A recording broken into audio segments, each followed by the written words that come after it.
ዓበይቲ ለውጥታት ካብ ንኣሽቱ ልማዳት እዮም ዝጅምሩ። ሰላም ኣእምሮ ምርካብ ማለት ካብ ፀገማት ምርሓቅ ዘይኮነስ ኣብ ውሽጢ ፀገማት ኮይንካ ንባዕልካ ተሕልወሉ ብልሓት እዩ። ሂወትካ ንምሕዳስን ውሽጣዊ ሓጎስካ ንምምላስን ሎሚ ክትጅምሮም ዘለካ 7 ቀለልቲ ስጉምትታት ክነግረካ። ሰላም፣ እዚ ቻናል ስነ ልቦና እዩ። እዚ መደብ ዘሰናድአልኩም ድማ ኣነ ሃፍትኩም ሊድያ እየ። ነዚ ቻናል ሓድሽ እንትኮንኩም ሰብስክራይብ ግበሩ። ቀዳማይ ምንቅስቃስ ኣካል መዓልታዊ እንተወሓደ ካብ 20 ክሳብ 30 ደቂቃ ምንቅስቃስ ኣካል ከም ስፖርት፣ ቁልጡፍ ስጉምቲ ወይ ጉያ ምግባር። ምንቅስቃስ ኣካል ኢንዶርፊን ተባሃሉ ናይ ሓጎስ ስምዒት ዝፈጥሩ ሆርሞናት ንክፍጠሩ ይሕግዝ። ምንቅስቃስ ኣካል ክብደት ንምንካይ ወይ ጭዋዳ ንምህናፅ ጥራይ ዝግበር ኣይኮነን። ብቐዳምነት ንጥዕና ኣእምሮን ንሰላምናን ዝግበር ወፍሪ እዩ።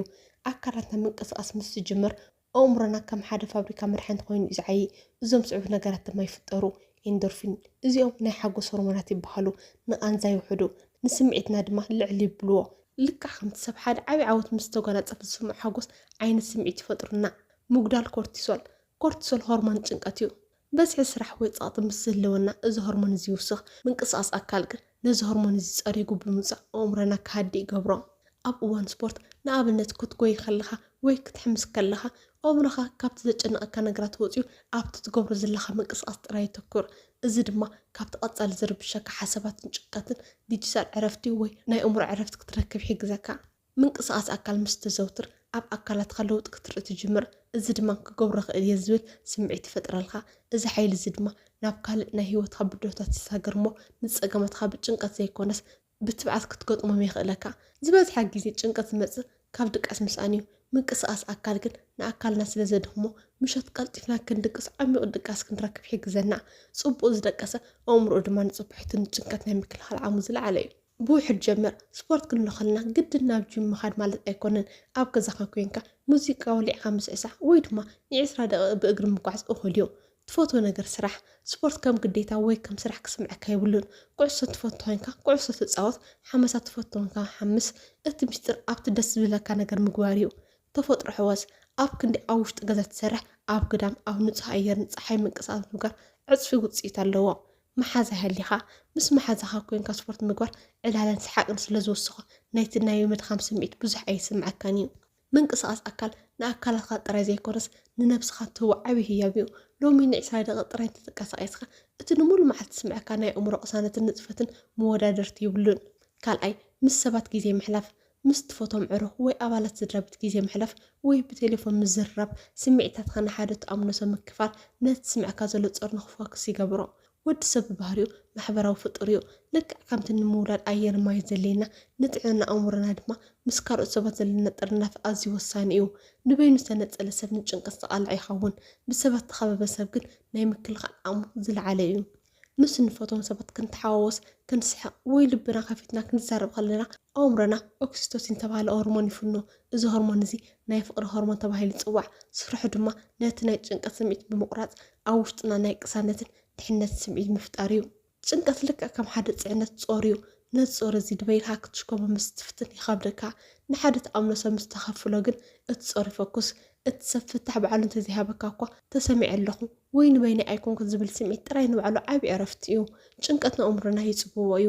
ንፀገማትና ጥራይ ከም ዓብ ነገር ጌርና ክንሪኦም ይገብረና። ምስ ሰባት ክነዋጋዕ ከለና ግን ካልእ ሰብ ካብቲ ንሕና ዘለና ወፃኢ ዘሎ ኣረኣእያ የርእየና። እዚ እኮ ክንዲ ዝኸብድ ኣይኮነን ወይ ኣነ እውን ከም ዘጋጢምኒ ነይሩ ዝብል ቃላት ንፀገምና ብካልእ ሚዛን ክንሪኦ ይሕግዙና። ፅሬት ካብ በዝሒ ይበልፅ። ሹሕ ናይ ማሕበራዊ መራኸብታት መሓዙት ካብ ዘለውካ ሓንቲ ወይ ክልተ ኣብ ግዜ ፀገም ናይ ቀረባ መሓዙት ይበልፁ። ብዛዕባ ብዙሕ ሰባት ዘይኮነስ ብዛዕባ ዓሚቕ ምሕዝነት ሕሰብ ብሓቂ ምስማዕ። ምሕዝነት ናይ ክልተ ወገን እዩ። ንስኻ ንካልእ ክትሰምዕን ክትሕግዝን ከለካ ኣብ ውሽጥኻ ጠቓሚ ሰብ እዩ ዝብል ስምዒት ስለ ዝፍጠር ንባዕልካ ካብ ጭንቀት ትድሕን። ክፉት ኩን። ድሓን ኢልካ ስምዒትካ ኣይትሕባ። ሓቀኛ ስምዒትካ ምግላፅ ድኹም ዘይኮነስ ትብዓት እዩ። እዚ ድማ ምስ ሰባት ዘለካ ርክብ ይሕይሎ። ምስ ሰባት ዘለና ርክብ ነቲ ማዕበል ጭንቀት ሂወት ንሰግረሉ ጀልባ እዩ። ሎሚ ንሓደ ሰብ ደውል፣ ምስ ሓደ ፈተዋካ ትራኸብ ወይ ምስ ስድራ ቤትካ ኮፍ ኢልካ ዕልል። እዚ ንኣእምሮካ ትህቦ ዝዓበየ ዕረፍቲ እዩ።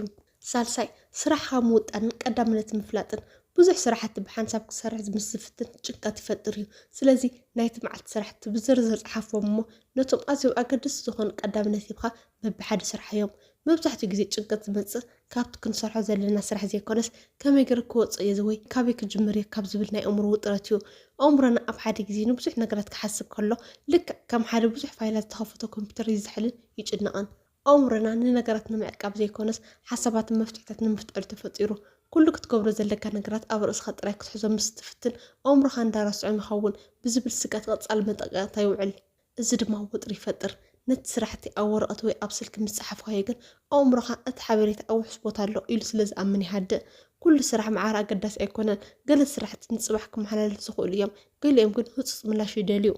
መዓልታዊ ካብ 3 ክሳብ 5 ዝኾኑ ኣዝዮም ወሰንቲ ዝበሃሉ ስራሕቲ ጥራይ ምረፅ ነዞም ስራሕቲ እዚኦም ምስ ወዳእኻ እቲ ዝዓበየ ናይ ስራሕ ፀሩ ይወርደልካ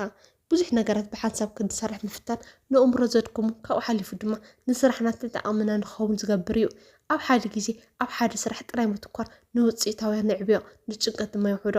ኣብቲ ፅሓፍካዮ ዝርዝር ሓደ ስራሕ ምስ ወዳእኻ ምልክት ክትገብር ከለካ ኣእምሮኻ ዶፓሚን ዝተባህለ ናይ ዓወት ስምዒት ዝፈጥር ሆርሞን ይፍኑ እዚ ስምዒት እዚ ድማ ተዓዊቱ ኣለኹ ዝብል መንፈስ ስለዝህበካ ነቲ ዝቕፅል ስራሕ ብሓጎስ ክትጅምሮ ይሕግዘካ ውጥን ክህልወካ ኣለዎ ሓደ ዘይተፀበኻዮ ፀገም ተጋጥመካ እኳ ኣይትስንብድን ኢኻ ምክንያቱ እንታይ ክትሰርሕ ከም ዝነበርካን እንታይ ክትሰርሕ ከም ዘለካ ንፁር ስእሊ ስለ ዘለካ ነቲ ግዜኻ ብቐሊሉ ክተመዓረር ትኽእል ኢኻ ናይ ምሸት ውጥን ናይ ፅባሕ ውጥንካ ሎሚ ምሸት ፀሓፎ እዚ ድማ ንፅባሕ ክትስእ ከለካ ሎሚ እንታይ እዩ ክግበር ዘለዎ ካብ ዝብል ናይ ንጎ ጭንቀት የድሕነካ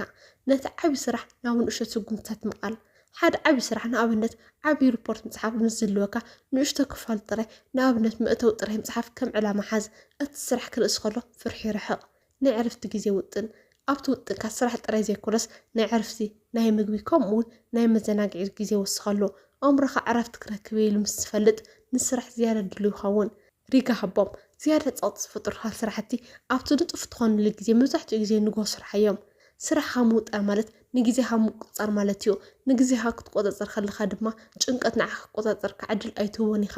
ዝተወጠነ መዓልቲ ሰላም ዘለዎ መዓልቲ እዩ ራብዓይ ምስጋና ምልማድ ኣብ መወዳእታ መዓልቲ ብዛዕባ እቶም ኣብታ መዓልቲ ዘጋጥሙካ ሰለስተ ፅቡቅ ነገራት ሕሰብ እዚ ድማ ኣተኩሮኻ ካብቲ ዝጭንቀካ ነገር ናብቲ ዘለካ ፀጋታትን ፅቡቅ ነገራትን ንክቕየር ይሕግዝ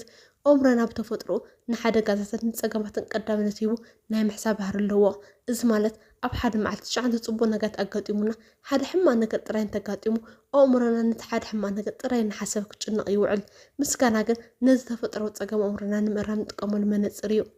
ጭንቀት መብዛሕትኡ ግዜ ካብቲ ዘይብልና ነገር ወይ ካብቲ ዘይተዓወትና ነገር እዩ ዝምንጩ ገንዘብ ይብለይን ስራሕ ከቢዱኒ ሰባት ኣይተረድኡን እናበልና ኣብቲ ጎደሎ ነገራት ጥራይ ነተኩር ምስጋና ክንለማመድ ከለና ግን ኣእምሮና ነቲ ዘለና ፀጋታት ክርኢ ይጅምር እዚ ድማ ካብ ናይ ምስኣን ፍርሓ ውፅኡ ናብ ናይ ምርካብ ቅሳነት የሰጋግረና ምስጋና ክንለማመድ ከለና ኣእምሮና ክልተ ወሰንቲ ኬሚካላት ይፍኑ ዶፓሚን እና ሴሮቶኒን ዶፓሚን ናይ ዓስቢ ሆርሞን ኮይኑ ፅቡቅ ስምዒት ክስማዓና ይገብር ሴሮቶኒን ድማ ናይ ስምዒት መመዓራሪ ኮይኑ ንጭንቀት የውሕድን ንመንፈስና የረጋግዕን እዚ ልምዲ እዚ ብቐፃሊ ምስ ዝግበር ኣእምሮና ፅቡቅ ነገራት ናይ ምርኣይ ክእለት ይዓቢ እዚ ኣገባብ እዚ ኣዝዩ ቀሊል ግን ድማ ውፅኢታዊ እዩ ኣብ መወዳእታ መዓልቲ ቅድሚ ድቃስካ ኣብታ መዓልቲ ዘጋጥሙካ ሰለስተ ፅቡቃት ነገራት ክትዝክር ከለካ ኣእምሮኻ ነቲ ሙሉእ መዓልቲ መሊኡ ይሓስቦ ዓበይቲ ነገራት ክኾኑ የብሎምን ሎሚ ጥዑም ምሳ በሊዐ ሓደ መሓዛይ ደው ኢሉለይ ፀሓይ ክትዓርብ ከላ ርአ ዝበሉ ንኣሽቱ ነገራት ንኣእምሮና ዓብዪ ዕረፍቲ እዮም ዝህብዎ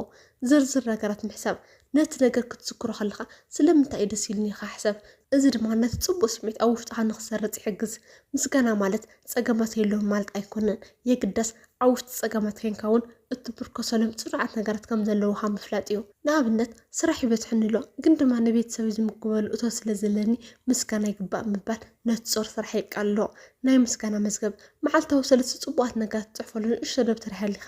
ፅሑፍ ዓብዪ ሓይሊ ኣለዎ ምክንያቱ ኣእምሮኻ ነቲ ሓሳብ ዝበለፀ ንክገብሮ ይገብሮ ኣብ መኣዲ ምግቢ ምስ ስድራ ቤትካ ወይ ምስ ማሓዙካ ክትበልዕ ከለካ ሎሚ ደስ ዝብለኩም ሓደ ነገር እንታይ እዩ ኢልካ ምሕታት ነቲ ሃዋህው ብኣወንታዊ መንፈስ ይመልኦ ናይ ምስጋና መልእኽቲ ኣብ ሰሙን ሓደ ግዜ ወይ ዘተባብዐካ ሰብ ይቐኒለይ ዝብል ናይ ቴሌፎን መልእኽቲ ስደድ እዚ ንዓኻ ንዕኡን ማዕረ ሓጎስ ይህብ ምስ ምስትንፋስ ኣተሓዞ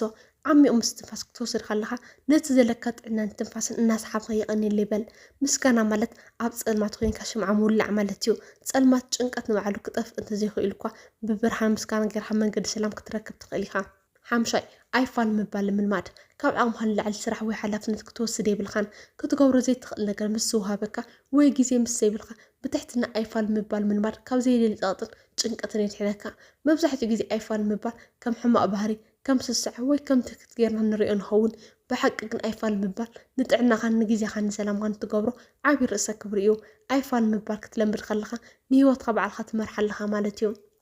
ብዙሓት ሰባት ኣይፋል ምባል ዝፅጉሞም ሰባት ከይቀውዮሙኒ ሕማቅ ሰብ ከይበሃል ወይ ከይነፅጉኒ ብዝብል ስጋት እዩ ንኩሉ ሰብ እዎ ክትብል ምስ ትፍትን ግን ንገዛእ ርስካ ኣይፋል ትብል ኣለካ እዚ ድማ ኣብ ውሽጥካ ቃንዛን ጓሃን ይፈጥር ኣብ መወዳእታ ድማ እቶም እዎ ዝበልካዮም ሰባት ክትፀልኦም ትጅምር ኣካልናን ኣእምሮናን ልክዕ ከም ባትሪ ስልኪ እዮም ሓደ ባትሪ ብዙሕ ኣፕሊኬሽናት ብሓንሳብ ምስ ዝኽፈት ቀልጢፉ ይውዳእ ንስኻ እውን ንኩሉ ሕቶታት ንኩሉ ዕድመታትን ንኩሉ ተወሳኺ ስራሕትን እዎ ክትብል ከለካ ባትሪ ኣእምሮካ ይውዳእ እዚ ድማ ናብ ብርቱዕ ጭንቀት ናይ ድኻም ስምዒትን ሕርቃንን ይመርሕ ኩሉ ነገር እዎ ዝብል ሰብ ሓደ ነገር እኳ ብፅሬት ክዓምም ኣይኽእልን እዩ ንገለ ነገራት ኣይፋል ምስ ትብል ግን ነቶም እዎ ዝበልካዮም ኣገደስቲ ነገራት እኩሉ ግዜን ሓይልን ክትህቦም ትኽእል እዚ ድማ ኣብ ስራሕካን ኣብ ዝምድናታትካን ውፅኢታዊ ይገብረካ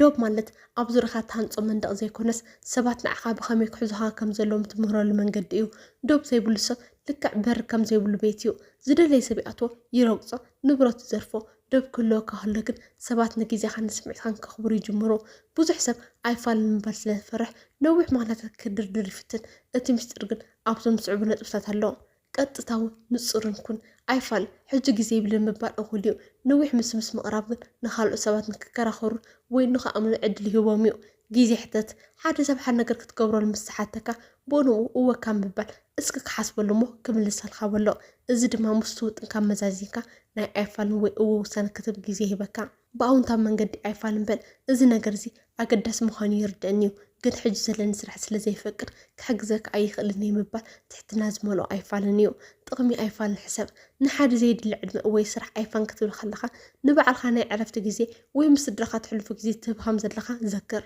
ኣይፋል ምባል ንነብስካ ካብ ምቕፃል ተድሕነሉ መሳርሒ እዩ ሰላምካ ክትሕሉ እንተደለካ ኩሉ ሰብ ክፈትወካ ኣይትፀበእ ንገዛእ ርስካ ክትፈትዋ ክተኽብራ ምስ ትጅምር ግን ኣይፋል ምባል ቀሊል ይኾነካ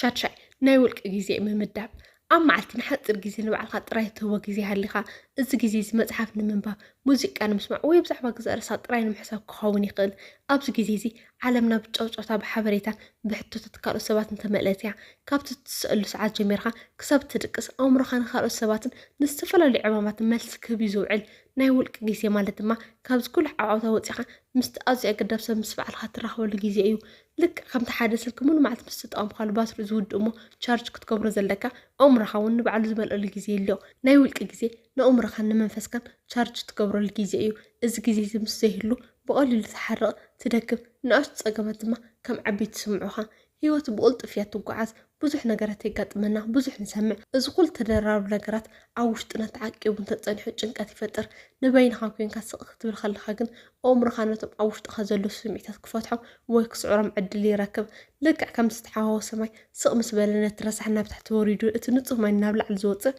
ኣእምሮና እውን ኣብ ፀጥታ እዩ ዝፀሪ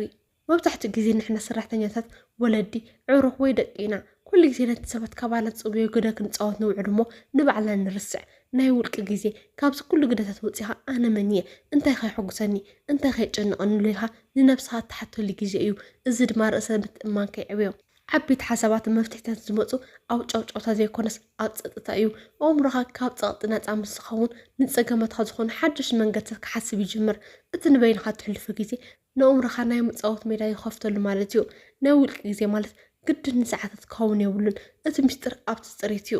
እቲ ወርቃዊ 15 ደቂቕ ንጎሆ ሰባት ከይተንስኡ 15 ደቂቕ ቀዲምካ ተንስእ እሞ ምስ ቡናኻ ወይ ሻሂኻ ኮንካ ብፀጥታ ተቐመጥ እዚ ግዜ እዚ ነቲ ሙሉ መዓልቲ ስምዕካ ቅሳነት ባይታ ይንፅፍ ናይ ውልቂ ግዜ ምውሳድ ስስዕ ኣይኮነን የግዳስ ንካልኦት ሰባትን ንስራሕክን ዝበለፀ ሰብ ኮንካ ክትቐርብ እትገብሮ ምድላው እዩ ንባዕልካ ግዜ ምስ ትህባ ባዕላ ተመስግነካ እቲ ምስጋና ድማ ብመልክዕ ሰላምን ቅሳነትን ይምለሰልካ ሎሚ ሓንቲ 20 ደቂቕ ንባዕልካ ጥራይ ክትብ ትኽእል ዶ ኣብ ኮሜንት ፃሓፈለይ ሸውዓይ ሰሓቕን ዋዛን ሰሓቕ ነቲ ኣብ ኣካልና ዘሎ ናይ ጭንቀት ሆርሞን ክቐንስ ይገብር ምስ ዘስሕቑካ ዕሩኽ ምዕላል ወይ ዘስሕቑ ቪድዮታት ምርኣይ ንጭንቀት ንምውጋድ ቀሊል መንገዲ እዩ ክንስሕቕ ከለና ኣብ ውሽጢ ኣካልና ተኣምር እዩ ዝፍጠር ክንስሕቕ ከለና ጭዋራትና ገፅና ጥራይ ኣይኮኑን ዝንቀሳቐሱ ሳምባናን ልብናን ካልኦት ውሽጣዊ ክፍልታት ኣካልና ይንቀሳቐሱ እዮም ብልቢ ክንስሕቕ ከለና ዓሚቕ ትንፋስ ንወስድ እዚ ድማ ንደምናን ንኣእምሮናን ብኦክሲጅን ስለ ዝመልኦ ዝያዳ ንጡፋትን ንቑሓትን ክንኸውን ይሕግዘና ድሕሪ ሓደ ብዙሕ ሰሓቕ ኣካላትና ን45 ደቂቕ ዝኣክል ዝተረጋግዐ ኮይኑ ይፀንሕ مس سبات خويكا كتسحق كلها أمنكم زلنا يقوانت وي ناي وطر منفسي طفق مس سبات زلكا زمنا يحير إذا ما نبيني أيكون كزبل سمع سلاس فترة لها نتشنقت كلا خلا مس سحق سبات جزي حلف قال سبات ببهريو نقرات بقليل بوازا ناي مرأيت أقلهم مس كم زي معين سبات معلم على عيب حكمنا أيو أبقى زارس خاصحان هيوت كل جزي كم تزند الخيو أيكونتن جيجا خسر خلها ويزحفر نقر كقط مكاخلو أبقى نبحرق أنت نادل بوازاك تحلفو فتن إذا ما نايت عنا ملكتيو سحق مالت نيوت بمرنت زي كونس بطع منفس مقبال مالتيو هيوت كل جزي كتسحق قد الأي تبا كان تحول نسخة كان كتسحق مرجع كله كاخليو أب هيوت خابل بسحق كل نجر أنت أيو أب كومين سيكشن صحافة اللي نلو مزاد لخلق مدب زي مسل أبس الفيديو بخال أكد سارس كساب الرخب سلام تنحو